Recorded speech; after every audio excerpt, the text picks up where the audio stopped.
This fourth lap that they're on right now is going to be faster than their third. And look at Joey Logano.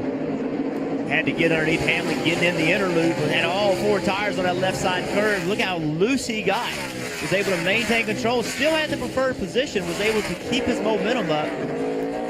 Three car in the same spot with a problem. That inner loop is difficult. It's so fast, but those curves, they're just so tall. When you hit those curves, it just totally, you've seen cars all four tires off the ground.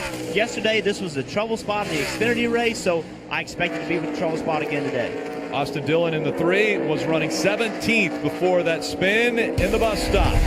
It's difficult to negotiate. Sometimes you're going the wrong way. But that time, a little help from Jeff Gordon.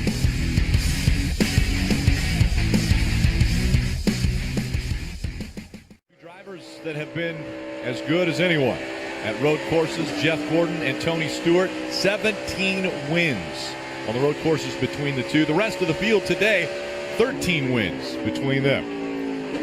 Sprint's network reliability now within 1% of Verizon's, which today save 50% on most Verizon, AT&T, or T-Mobile rates. Visit a Sprint store or sprint.com/network today. But Jeff Gordon does have an issue with the left front of that car, and that happened because of what took place in the bus stop.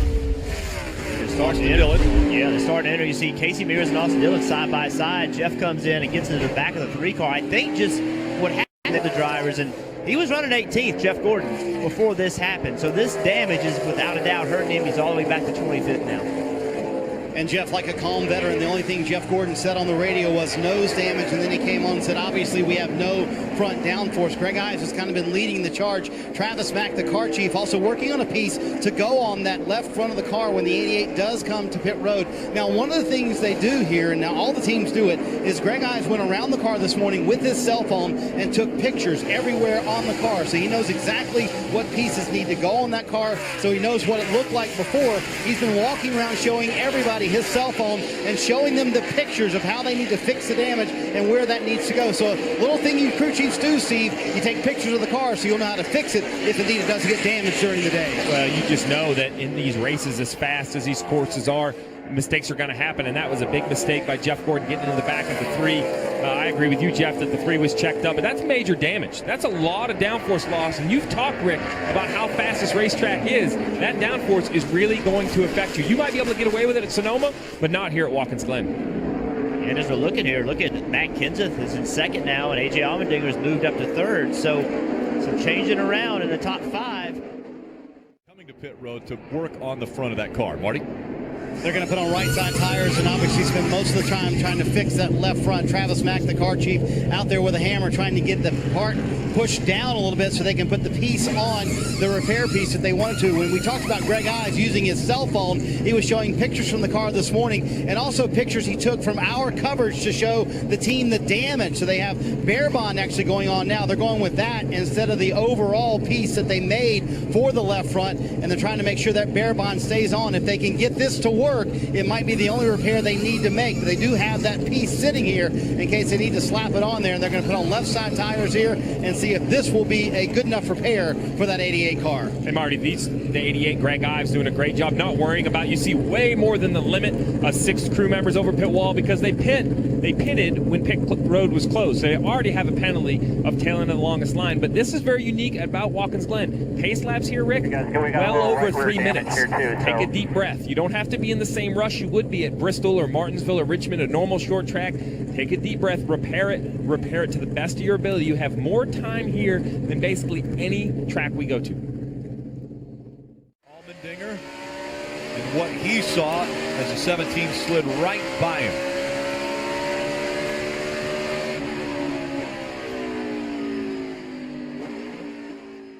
Busher was involved in the most recent caution, the inner loop. It started early. Jeff Gordon getting into the back of the 3 of Austin Dillon. Austin Dillon really checked up to get in. Hey, you know, we keep talking about the chase standings, and we keep talking about the 31 and the 1 and the 42 and Allmendinger trying to bend. But one car that's had kind of a quiet day is Chase Elliott, all the way back in 18th position. We've seen accidents in these final restarts. Chase has done a good job keeping his car clean. You see, it probably has the least amount of damage of any car out there. at plus 46 currently over the chase line. He's had an up and down day. You see, started 18th, up to 9th, down to 27th, currently 18th. He just needs to get this 24 car to the finish, protect his points. It's been a rough 6 or 7 weeks for this 24 car. We know how crazy this will be. We see right in front of the 88 of Jeff Gordon, all that damage on the nose of his car. So Chase Elliott, while he doesn't have the speed he probably has hoped for this weekend, he has done a good job staying out of trouble. Well, Steve, considering their last few weeks, as you mentioned,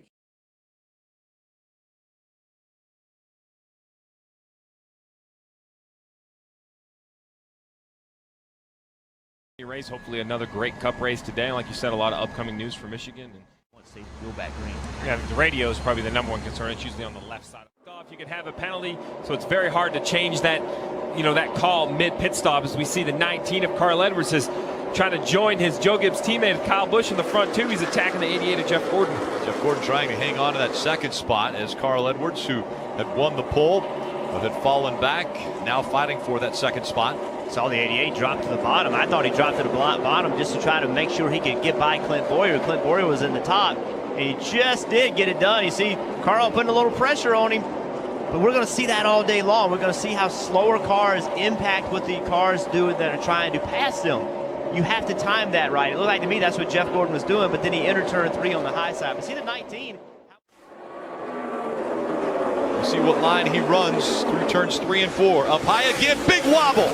Gets into the wall as he comes out of 4. Come on, stay up high, stay up high, stay up high. Good, right sides are good, Greg. And he's got that tire debris all over his tires. It'll take him just a little bit to get going. He's got to get that tire debris off. He got so high off of turn 4 that hot tires picks up that rubber, and he's going to take a lap or two to get it cleaned off. The car snapped so quickly. I didn't know if he had a tire down, but obviously he doesn't. He's back up to speed, just trying to maybe catch his breath and find a little bit of a rhythm at this point, get that debris off. As you mentioned, you see here, he goes up the racetrack, and I thought he was just trying that high line, a little unsuccessful on the low line, but the car really snaps on exit. Yeah, got really free. Now right here, he does a nice job of not making really any contact with the wall, but he got so high that he did get that rubber on his tires. He was running third, and this move took him all the way back to 16th. So this track right now is fast, and you have to attack. And when you attack, if the car gets away from you, it gets away from you before you even know you're loose, and that's what happened with Jeff Gordon. So it cost him a lot of spots. Here, Kevin Harvick jump out of the gas. He wasn't sure if 88 was coming around and coming down the racetrack or not. But recovering well, final little. You see a big wiggle out of Kyle Larson running the top of the racetrack. With the speed this track has, Steve, you and I talked about it in practice on Friday. You use the word commitment. It takes commitment from the driver. The driver's got to stand in the gas and trust the car's going to stick. You see the same thing with Kyle Larson. He's in the throttle, and it just doesn't stick, and he gets really loose and has to chase the race car. Well, put it in perspective, Rick, 4 years.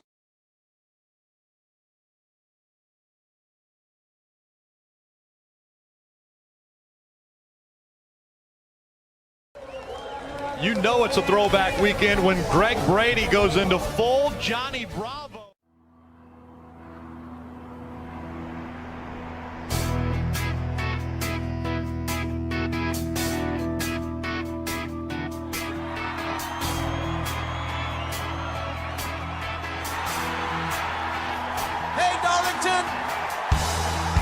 Everybody ready, set, go. Rev it up and let's roll. There's a party in the fast lane. Got my hands on the wheel and I'm flying. Heartbeat loud as the thunder rolls. Riding in on the stampede of lightning roll. I'm bringing back the sunshine. Bringing back the sunshine. Baby, it's about time. Oh, bring it back. Oh,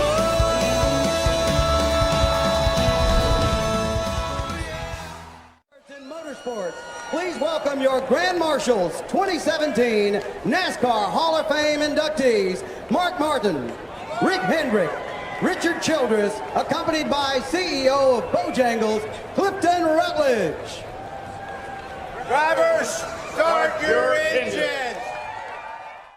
They do wear out quick. While I believe those Goodyear tires can last 65 to 68 laps, the drivers aren't going to want them to last that long because they lose grip and lose grip quickly. These drivers will be screaming for tires. The crew chiefs, I'm sure, will be calling down pit road before those numbers. And we want to take a look at most wins by an active driver presented by Sprint. That goes to Jeff Gordon. He has 7 wins at Darlington, most among the active drivers. Sprint's network reliability now within 1% of Verizon. Switch today and save 50% on most Verizon, AT&T, or T-Mobile rates. Visit a Sprint store or sprint.com/network today. Once again, it was announced earlier, Dale Earnhardt Jr. would not race for the remainder of the 2016 season. He was actually in order to be able to do it. Mike? Dave, this is the 5th time Jeff Gordon has been behind the wheel of the 88, subbing for Dale Earnhardt Jr. But unlike the first 4, Jeff Gordon said this was the first time during this stint where he felt like he was giving legitimate notes and legitimate feedback during the meetings. That's because he's so familiar with this package at this racetrack, having run it here a year ago. He's also a 7-time winner here in Darlington, so that's not too bad either. Right now, no turn. He'd like the car to just be a little bit more free through the corner. Rick?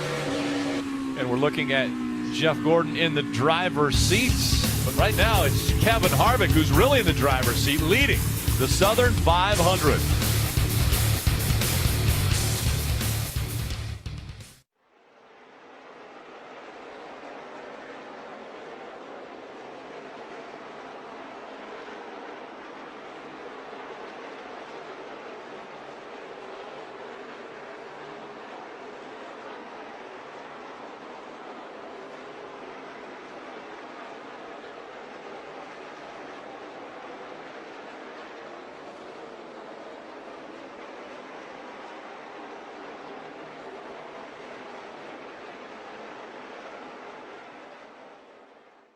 Too quick here and get penalized. Mike?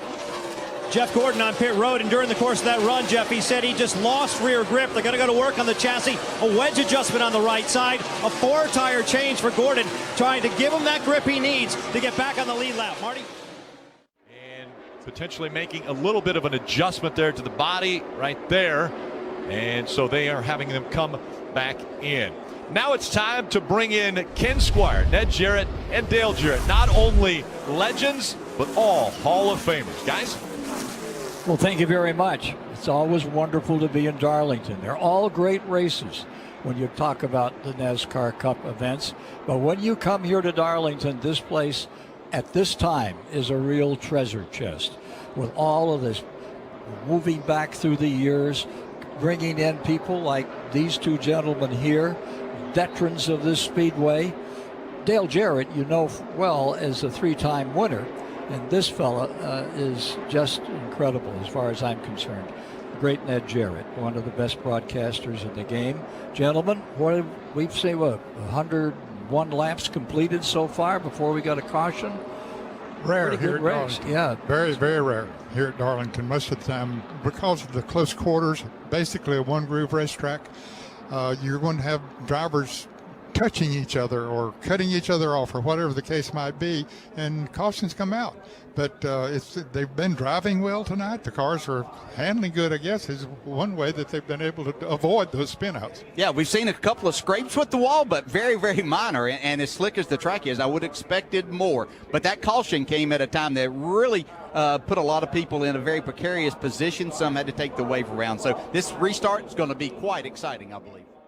here's Harvick mending his way through the field, looking like he has every intention of staying up here. You know what is interesting to me is we're beginning a new era in NASCAR Cup racing. And we saw Edwards winning a year ago. We saw young Larson win last week at Michigan. And we're looking for the next ones that come along to win like Pearson did, 10. And Earnhardt, 9. And Jeff Gordon, 7. And then a series of them at 5. Who's going to be the next one is going to make those kind of headlines for this NASCAR, this most competitive racing in the world. We've got some good candidates. This is the track that really tests them the most. Yeah, it really does. And here's a champion, 3 times. And Tony Stewart hasn't won the Southern 500. Hadn't won. I'm a a little scared to talk after hearing those three legends on the broadcast that it's going to take some poking and prodding to get me back involved, because what an honor. What an honor to be a part of the same broadcast as three of the greatest that have ever not only been a part of the sport, but have put headsets on and called the races. And so it is quite an honor to just be a part of what's going on here with NBC. Yeah, truly three legends in the sport. I mean, you know, that word is probably used too much, but in this case, It was Blaney that was in front of him for that free pass, but now Jeff Gordon has been put a lap down, and so Gordon now has the advantage of the free pass if the caution comes out. And Rick, I know this is going to sound silly. Halfway. We're coming to halfway. We talk about racing the racetrack. Ryan Blaney, there you have it. That's what happens to rookies at the Lady in Black. Has not been when you want to be on the restart. It's hard to get going. It's like the rear tires spin more on the outside. We saw it in the Xfinity race also yesterday. So Chase Elliott, if he can break even with Denny Hamlin right here, that would be a gain. One other benefit for the 88 team, they received the free pass back on the lead lap, back into the restart zone, and back under green. Nothing wrong with that restart. Kyle Busch taking advantage of that lower line, trying to clear the 24. Martin Truex Jr. tames the track. Too tough to tame. Southern 500 winner tonight. And joined some pretty impressive company that have both won the Coca-Cola 600 and the Southern 500 in the same year. And the guy sitting to my right is on this list. Back in 1999, Jeff Burton did it. Gordon's done it a couple times. Look at the names: David Pearson, Bobby Allison, Leroy Yarborough, Jimmy Johnson, Carl. I mean, a very impressive list of names here that have won the two big races of the year. Yeah, these are two of the biggest races and the longest races. It takes, you know, we saw.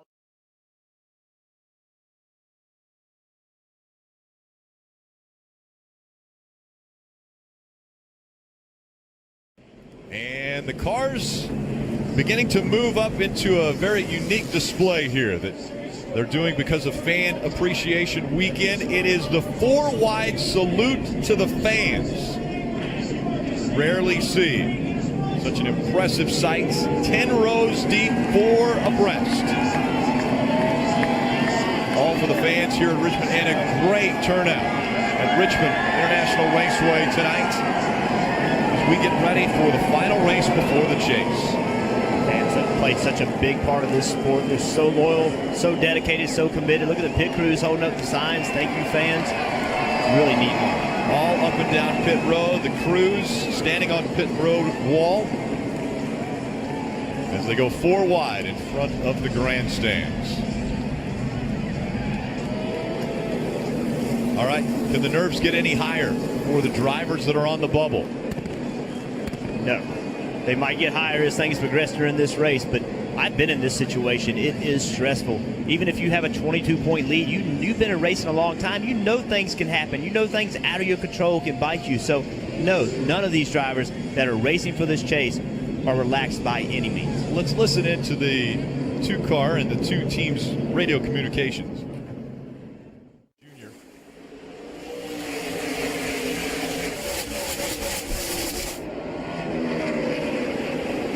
Jamie McMurray in the top 5. And 3 wide as they're working. This looks like a parking lot. And this is not what Chris Buescher in that 34 wants to see. He wants to have an uneventful night. And being at the top 3 wide, I would not describe as an uneventful. Who's at the bottom? David Reagan, the other car he's racing. And I think I might just give that spot up on the outside of 3 wide. It's probably not where I want to be. Remember, fight the battle. You know, it's a fight the war, rather. Don't lose the war over this battle. Cars packed in, fighting for position. And amazingly, 3 wide at Richmond. And up into the wall, it looks like the 24 of Chase Elliott. Sure enough, sparks flying, and Chase Elliott brings out the caution.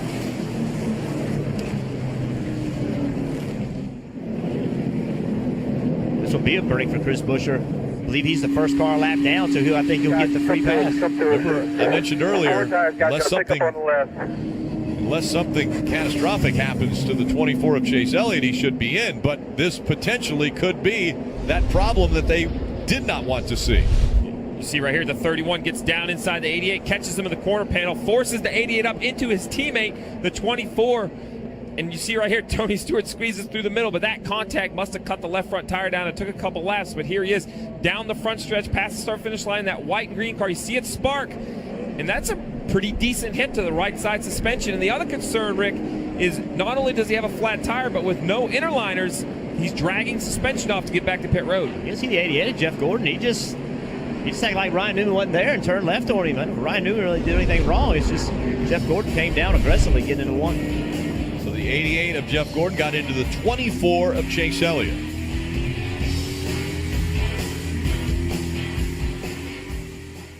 For Chase Elliott, though.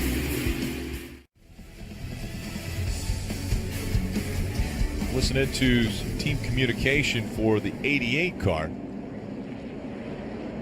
I need 3 wide. I need looking inside. You know, that helps me a lot better in that situation. I didn't realize that 31 dove in there.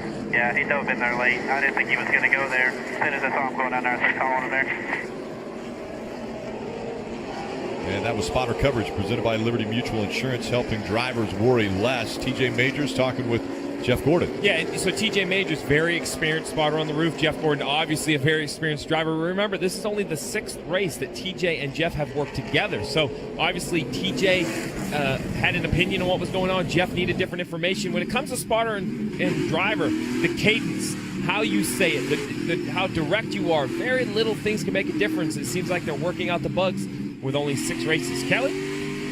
And the 24 of Chase Elliott was the victim in that they brought him down to pit road. There was some damage on both sides, primarily though on the right side, but he hit it square, so it was fixable. They pulled out that sheet metal. He's back out. And back on the lead lap. Green flag back in the air.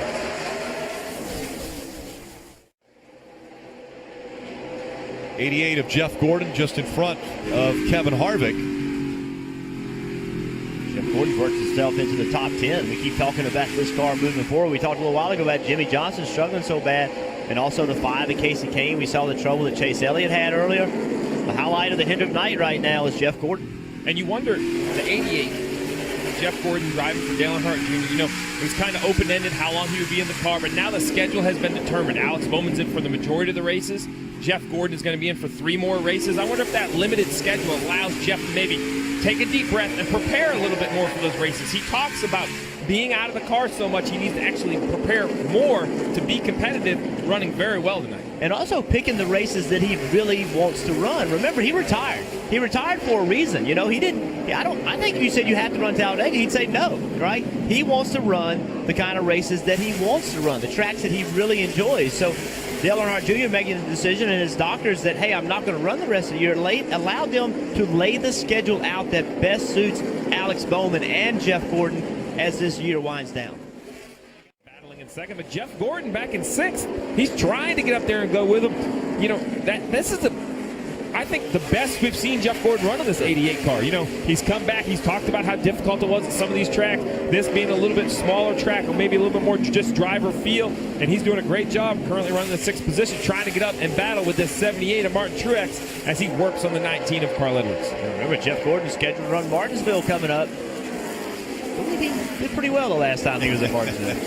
He did. And Jeff Gordon's success at Martinsville made my career, so I'd like to thank him for that. Jeff Gordon was able to win as into the wall. Turn 1 and 2, Paul Menard. Top 10. Keselowski giving no room whatsoever to the 18. And another big crash on the backstretch, Rick. And right up in front of more traffic. Behind you in 3. Ryan Newman's in it. David Reagan is in it. Well, Fire. And Chris Buescher was in it as well. Chris Buescher involved.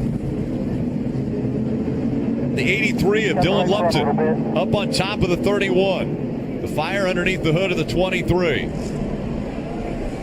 And the 14 of Tony Stewart. So he's ripped the whole lines out of the 14. Stop right here, Lisa. Involved in this, I think it was Ryan Newman. I think the 34 was in it, but he drove away. Definitely didn't get the most damage, but you're going to see here the 31 and the 14. There's some contact right here heading into turn 1. The 31 accelerates, gets inside the 14 as they enter the backstretch. And we've seen this several times. The cars having, getting into turn 1, and the 14 just kept coming down on the 31 on the back straightaway. Wasn't happy maybe with what went on in turn 1, and big impact by the 23, and you see right there Chris Buescher kind of bounces between them. Yeah. Luckily gets through, but that was a really big impact for the 23 of David Reagan. It's great to see him climb out. With the window net down right away. This would be a great view of it, Jeff. Outside 14. 19 straight back, looking inside tight, inside tight, inside tight. Felt like that the 14 came down on the 31 getting into turn 1. So the 23 really into the back of the 31 hard. So unfortunate for David Reagan, but what this in essence does is it clinches the chase spot for Chris Buescher.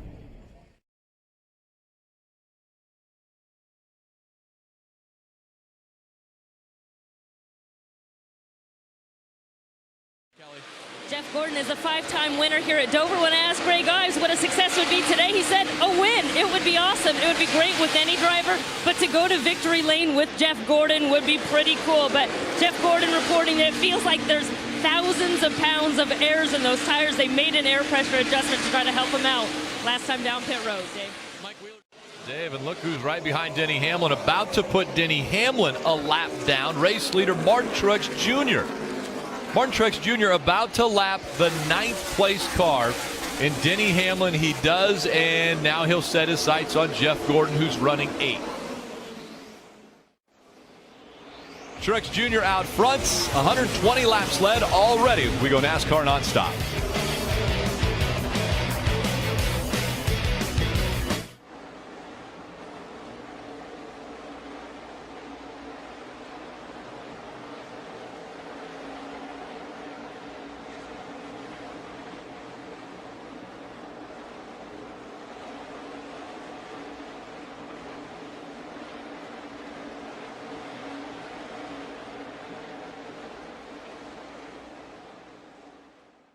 Prior to New Hampshire, there was 21 speed penalties. In New Hampshire, there was none.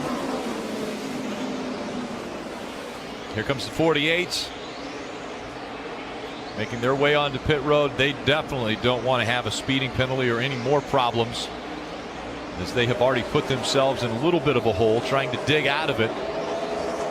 Marty. And Rick, maybe to add a little salt to the wound for the 48 team, Johnson thrilled with the race car right now. He's calling for no changes on the car, and they were in the free pass position for the end of that run. So if they can come out here and still be in that free pass spot and then get a caution, might not be over for the 48 yet. Clean shot for these guys so far. 4 fresh Goodyear tires, and again, no changes on the 48 car. Jeff Gordon and Carl Edwards are 1 and 2 because they have not come to pit road yet. They will be on pit road very shortly.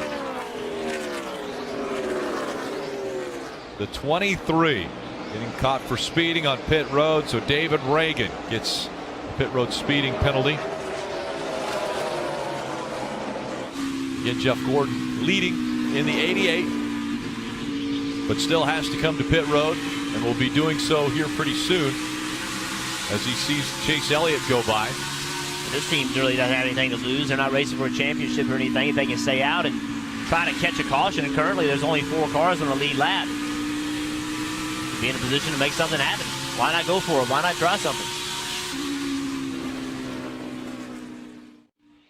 Jeff Gordon brings the 88 down pit road while Dale Earnhardt Jr. sits atop the pit box watching on. Jeff has said that the car is a little bit tight once he gets to the center of the corners. He said he needs to work on the entry of it, but his exit off the turns is fine. You saw the chassis adjustment made there to the right rear just a moment ago. It'll also be more Goodyear tires than fuel. Marty? Well, Kelly, the gamble didn't hurt the 19, but it didn't help him either. Making his way down pit road right now, Carl Edwards comes in. Just a splash of fuel here. Going to be 4 fresh Goodyear tires. They have really struggled with the handling of the car. Been tight for much of the day. On that run, Carl said they got a little too loose the longer they ran. So 4 Goodyear tires for Edwards and an air pressure adjustment trying to get that car handling better. And both Gordon and Edwards go a lap down and drop down to 12th and 13th, respectively. Martin Truex Jr.